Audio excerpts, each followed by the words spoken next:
Пра што хвалюецца Лукашенка, якія сакрэты яго прыхільнікаў сталі вядомыя, а таксама у чым зноў вінаваты беларускі народ. Вітаем, сябры! Гэта наша Ніва, і зараз мы ўсё вам раскажам.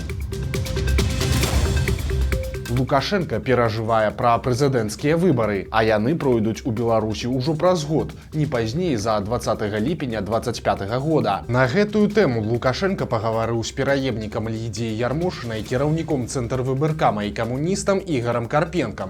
Пачалося гэтае спатканне з прэзентаў. Карпенка ўручыў Лукашенку пасведчанне старшыні Беларускага народнага сходу і чамусьці букет. Пасля прагучала галоўнае заданне. Достойны эти выборы, не обидеть людей. Вот это главное. Выборы для народа, для нашего государства, но не обидеть людей.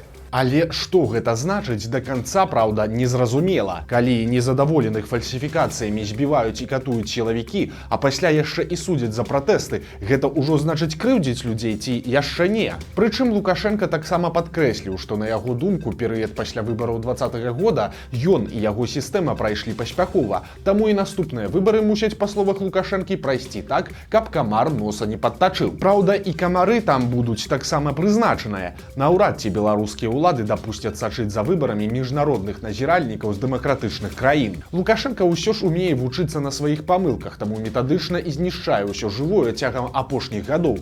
Логіка ў яго простая, каб пасля наступных выбараў просты народ баяўся выказаць хоць якія пратэсныя настроі, а тыя, хто не баіцца, былі б на той момант альбо ў эміграцыі, альбо ў турме. Таксама зразумела, што ніякіх выпадковых кандыдатаў на выбары не дапусцяць. Больш не будзе не толькі Ціханаўскай, але і адносна бяскрыўдных персанажаў кшталту Тацяны Караткевіч. Цяпер толькі правераныя кадры і толькі дэкаратыўныя персанажы тыпу Алега Гайдукевіча, якія выйдуць на гэты паказальны бой, каб з трэскам зваліцца ў накаут у першым жа раўндзе.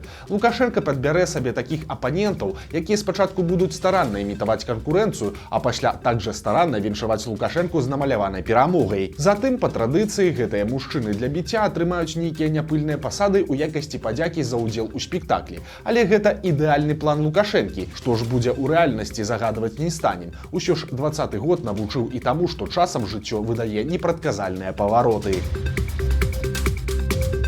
Скандалы, інтрыгі і кампрамат на сваіх. Кіберпартызаны апублікавалі працяг свайго расследавання пра беларускі дзяржаўны універсітэт.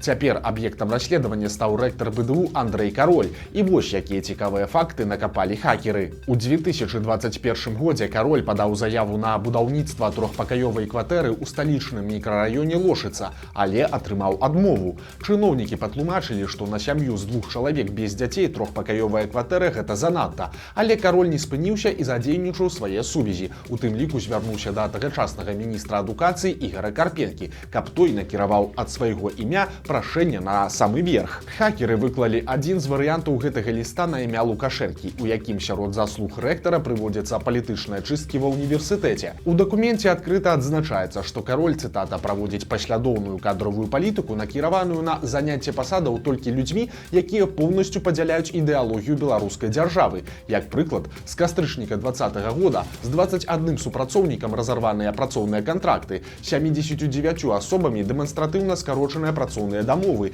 і не дапушчана на працу 57 чалавек. Акрамя таго, падобна, што асобы рэктара не вельмі задаволены іншы старанны лукашэнкавец, малады міністр адукацыі Іванец. Прынамсі, міністр прапаноўваў каралю іншую працу, пасля чаго рэктар адразу ж пабег шукаць заступнікаў.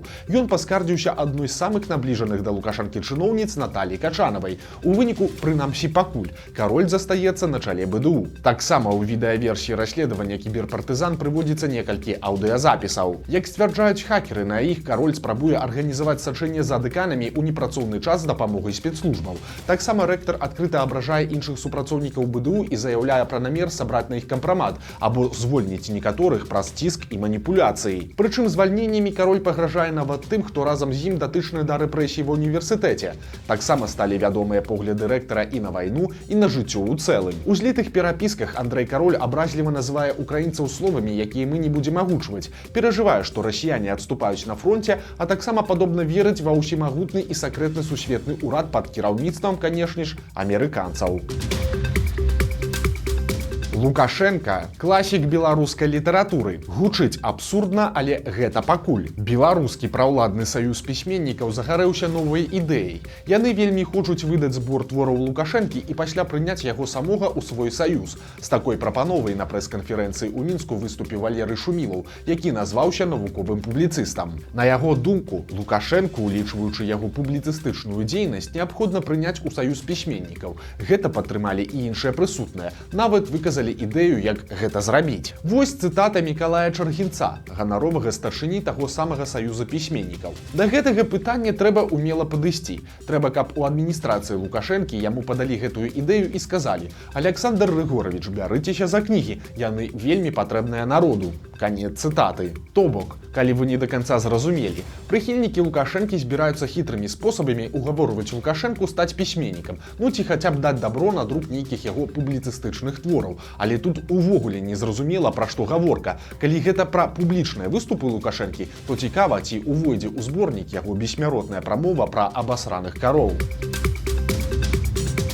Тым часам былая фаварытка Лукашэнкі адпачывае з новым бойфрэндам. Гаворка пра тэнісістку Арыну Сабаленку, якая выклала фота з Грэцыі, дзе бавіць час са сваім новым каханым, 34-гадовым бразільскім бізнесменам і аўтагоншчыкам грэчаскага паходжання Георгісам Франгулісам. Цікава тут, што яшчэ нядаўна Арына хавала гэтыя стасункі. Магчыма, праз тое, што Франгуліс быў жанаты. Пазней стала вядома, што ён збіраецца разводзіцца з жонкай. Калі развод адбудзецца ці ўжо адбыўся, то гэта будзе ўжо другі выпадак, калі за Сабаленкі руйнуецца шлюб. Мінулыя некалькі гадоў Арына мела стасункі з былым хакеістам Канстантінам Кальцовым, які дзеля яе кінуў жонку з 3 дзецьмі. У сакавіку Кальцоў трагічна загінуў у Маямі, і тады высветлілася, што на момант смерці ён ужо не быў разам з Арынай. Ну і на ўсякі выпадак удакладнім, што калі мы называем Сабаленку фаварыткай Лукашэнкі, то не маем на ўвазе рамантычныя стасункі. Хутчэй нават наадварот. Лукашенко з яго цягай да паспяховых спартсменаў відавочна хацеў зрабіць Сабаленку сваёй новай домрачавай, праўладнай суперзоркай беларускага спорту. Ён усяляк яе падтрымліваў, запрашаў святкаваць Новы год у Палац Незалежнасці і нават піў за яе перамогі разам са шпіцам. Спачатку Сабаленка была, здаецца, і не супраць, і ў 20-м годзе нават падпісвала ліст спартсменаў у падтрымку Лукашэнкі, але ж пасля ўсё змянілася, ці то праз вайну, ці то праз якія іншыя прычыны. Арына збегла ад свайго пакравіцеля, тым больш, што дзяржаўная падтрымка ёй асабліва ніколі не была патрэбная. Сабаленка самастойна зарабляла і зарабляе мільёны даляраў. У выніку лёс павярнуўся цікава. Сабаленка публічна адхрысцілася і ад вайны, і ад Лукашэнкі, і цяпер жыве ў ЗША, краіне, якую Лукашэнка вінаваціць ва ўсіх бедах, ледзь не ў кожнай сваёй прамове. Сабаленка набыла аж 2 дамы непадалёк ад Маямі і працягвае удзельнічаць у турнірах па ўсім свеце. А Лукашэнка, падобна, вырашыў не чакаць міласці ад прыроды і зляпіць сабе новую зорку самастойна і запусціў у космас былую сцюардесу Белабія Васілеўскую, якой пасля сам жа і ўручыў зорку Героя Беларусі. Незвычайны зварот да Мікалая Лукашэнкі. Кіроўца з Баранавічаў запісаў відэа, дзе сядзіць у грудзі металалому. Мужчына просіць Мікалая Лукашэнку паказаць ролік бацьку, каб той разабраўся ў сітуацыі. Аўтар відэа кажа, што на трасе М1 фура выехала на сустрэчную паласу і пратараніла яго машыну. У іншым роліку аўтар дадае, што ў яго урэзаўся грузавік фірме Белсувязьпрам з прычэпам, гружоным бетоннымі кольцамі. Блогер атрымаў пераломы і разрывы ўнутраных органаў. Ён сцвярджае, што стаў інвалідам і вымушаны працягваць лячэнне і зараз. На кіроўцы той фуры завялі справу, але пасля яе закрылі. Следства паверыла словам кіроўцы грузавіка, што той раптам страціў прытомнасць і спыніла крыміналку праз адсутнасць складу злачынства. Цяпер пацярпелы мужчына просіць сямейства Лукашэнак умяшацца і аднавіць справядлівасць. За тыдзень гэты ролік паглядзелі амаль 900 000 чалавек, але ці быў сярод іх Мікалай Лукашэнка, пакуль таямніца.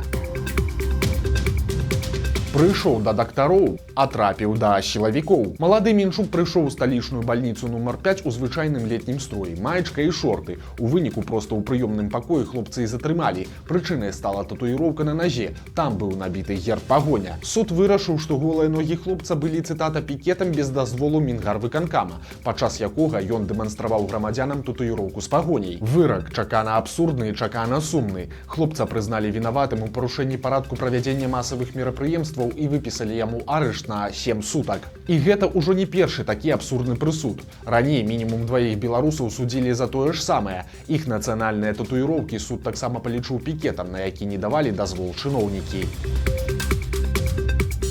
Хто вінаваты, што ў Беларусі не хапае медыкаў? На думку лукашэнкаўцаў, вінаватыя самі ж беларусы. Праблема дэфіцыту медыкаў у апошнія гады стаіць у Беларусі вельмі востра. Маленькія заробкі, палітычныя рэпрэсіі, яшчэ і вайна. У выніку дактары, асабліва маладыя, нярэдка задумваюцца пра змену месца працы. Медыкі з вёсак і мястэчак бягуць у абласныя цэнтры, а медыкі з абласцей з'язджаюць у Мінск альбо адразу за мяжу. А некаторых сістэмы аховы здароўя праз чысткі выкідваюць самі чыноўнікі. Маеш штраф ці суткі па палітычных прычынах, да пабачэння. Праблему даўно ўжо прызналі і чыноўнікі, і нават сам Лукашенка, але ж усе спробы яе вырашыць пакуль скончваліся правалам. І цяпер прапагандыста НТ-пула Лукашэнкі Ігар Тур вырашыў патлумачыць беларусам, што яны, оказывается, самі вінаватыя. Причины оттока медиков из профессии случились не в 2021 году, не в 2020 и даже не в 2019, а гораздо раньше. Я сейчас расскажу, о чем говорят очень многие, от главврачей до медсестер. Проблема этой критично важной для всего общества профессии — это то, что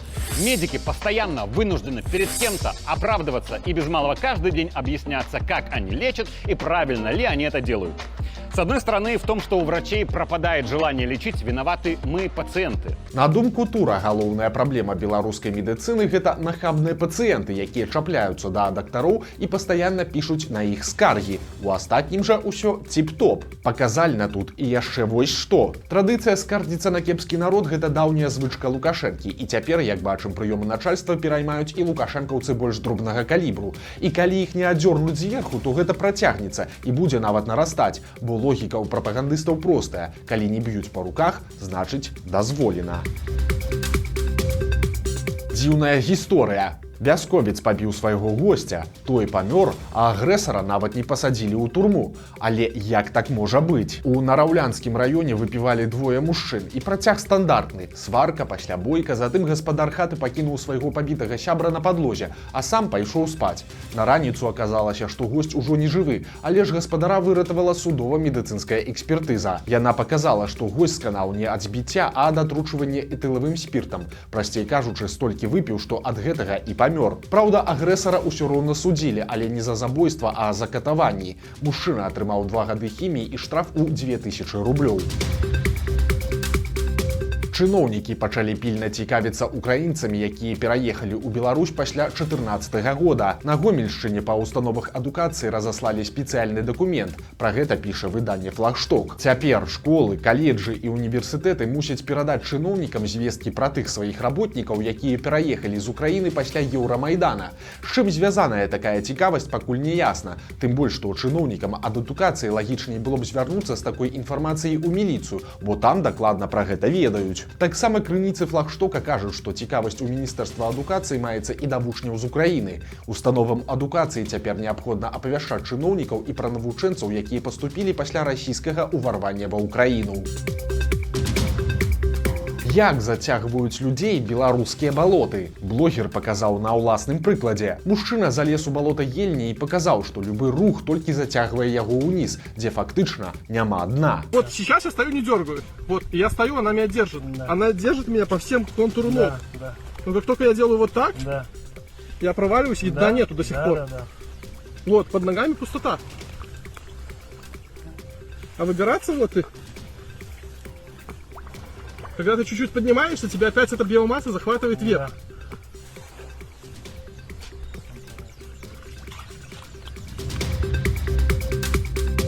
Вось такія навіны аўторка. Подписывайтеся на канал, ставьте лайки альбо дизлайки и выказывайте заўвагі ў каментарах. И, конечно, читайте нашу Ниву, глядите нашу Ниву и любите Беларусь. До сустрэчы заўтра.